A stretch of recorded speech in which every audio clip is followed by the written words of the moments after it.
Hey, I wanted to do a video for people who are looking to make the switch from perhaps a DPS or even a healing spec into a tank for Legion. So this is mainly geared toward people who perhaps have never tanked before.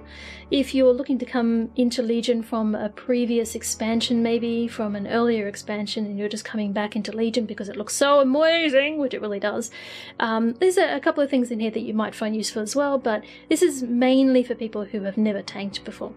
So first and foremost, I would really suggest, from my experience, find a tank that you love, find a tank that you trust, follow them around, especially if they're a communicative tank and they're happy to talk about stuff and they're happy to vocalize through, I don't know, Mumble or Discord, whatever sort of voice, Skype, something where you can sit with them and you can talk to them and they can talk to you and you know, just sort of share their experiences. Why did they just pull this thing? You know, what's just happened that now they're running off in this direction and doing something?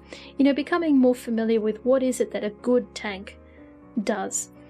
In the same vein, becoming familiar with your abilities. I mean, that goes without saying, but one thing for sure with a tank is there are times where you have to do something in response to something else. So either the healer has died, you need to pop a survivability cooldown. Yes, DPS do have that as well, but I mean, how many DPS pop survivability cooldowns? I mean, really? Okay, some people do, but not everybody. But a tank will pop a survivability cooldown. You know, it's something that becomes automatic. Being able to, you know, discern the differences between your single target talents and your AoE talents, I think is very useful.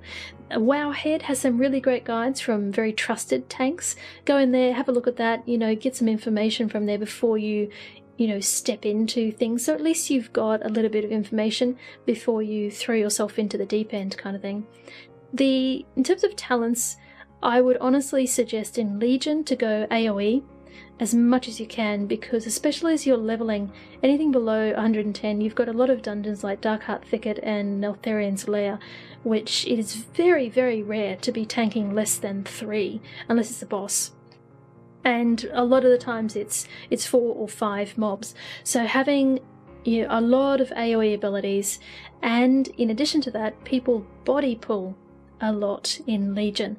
If you're not familiar with what body pulling is, it's when somebody walks too close to a mob. It's kind of like if you're standing on, you know, public transport and it's really, really packed and you've got people in your personal space, you start to feel a little bit uncomfortable. That's what mobs do. So their personal space is huge compared to, you know, us. But when you step into that, or when somebody steps into that, the mob will aggro towards you, and we call that body pulling. So people body pull a crap ton in Legion, especially if you pug.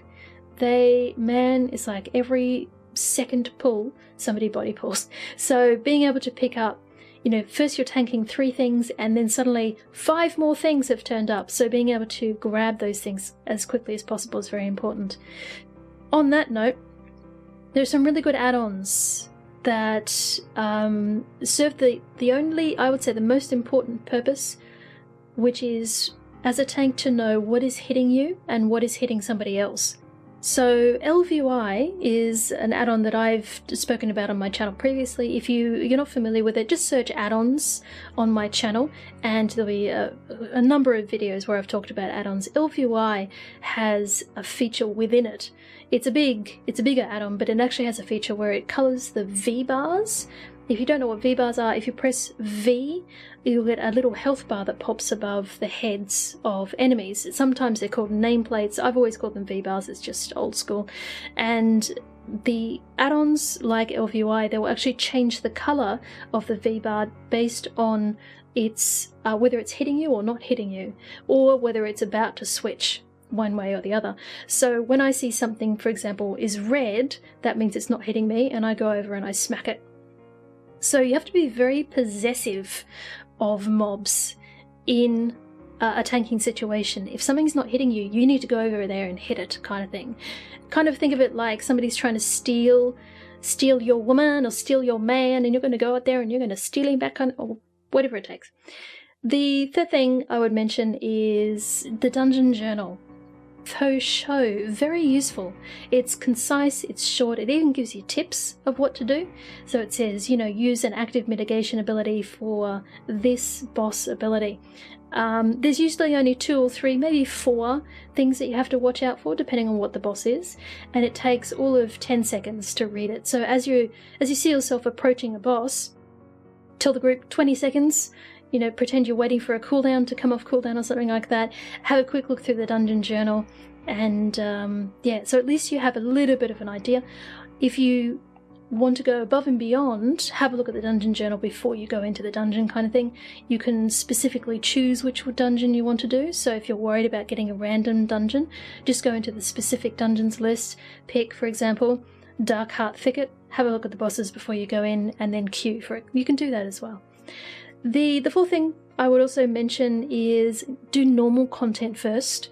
Don't throw yourself into a heroic or a heaven forbid a mythic situation, because if you're unfamiliar with tanking, you will get people killed. It's just the way it works. But with normal, there are fewer mechanics.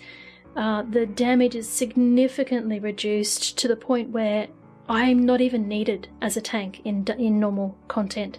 I've had DPS pull things and DPS everything and tank it themselves. The healer just sort of sits there doing their thing kind of thing. There is a lot of forgiveness on you as a tank in normal content. So it's a really good place to just get in there and practice. The fifth thing I would say is get in there and practice. Give it a go. If you're worried, if you're anxious about tanking and having that responsibility, because there is a responsibility on a tank, of course, but if you're worried about it, do normal dungeons, even just quest in your tank spec. Go out there and just pull lots of mobs, see how many mobs until you get hurt. Find yourself an elite mob. Can you solo this elite mob? Practice that kind of stuff. And if people complain in your dungeon group, they say you're going too slowly, or you're doing the wrong thing, or you're losing aggro, and they start calling you a noob tank or something like that, own it. Who cares what they think? So you're a noob tank. Everybody was a noob tank. They were a noob DPS at one point too. But in the end, most groups, because we've been conditioned in WoW a little bit, that when the tank leaves the group, you're stuck there waiting for a tank for quite a while to get a new tank to replace them. If you lose a healer, there's a bit of a wait. If you lose a DPS, it gets replaced immediately. But over the duration of LFG, we have all been somewhat conditioned to expect that when a tank goes, you're going to be waiting for a while. So people in the end don't want the tank to leave. Yeah, so you have a little bit of that power, you have a little bit of that control. If somebody doesn't like the way you do something, they're going to do one of 2 things. One of 3 things. They're going to bitch and moan, which doesn't do anything. I mean, it's like somebody who tailgates you on the highway. They can't make you go faster unless they physically hit you. So in the end, you have the power. Or they're going to leave the group, in which case, fantastic, that solves your problem.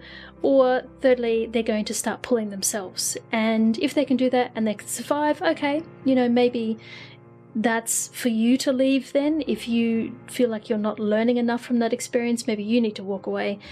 In which, that's totally fine. If you're doing normal content, there's no problem. So I guess I can't say much more apart from that. Just, like I said, find a good tank, follow them around, get them to teach you the stuff that they find most useful. Don't let them overwhelm you with information though. Become familiar with your abilities. Pick your AoE talents first because they're just really useful. Use the dungeon journal. Do normal content first because it's very forgiving, and just get in there and give it a go. Don't care what other people think, because in the end, all you have to think about is that Hist over here is sitting here saying, yes, you go! You tank you! I'm screaming from afar, this strange woman on the other side of the internet is, I've got your back. And then you can come into my live stream or into my YouTube channel and say, I tanked, and I'm going to go, yes! I'm on your side. I'm fighting for you. Tanks unite. Meat shields unite. The meat shield motherhood. Can I say? This is getting really awkward. thank you very much for the company. Enjoy the rest of your morning, day, afternoon, evening, whatever the case may be. Goodbye.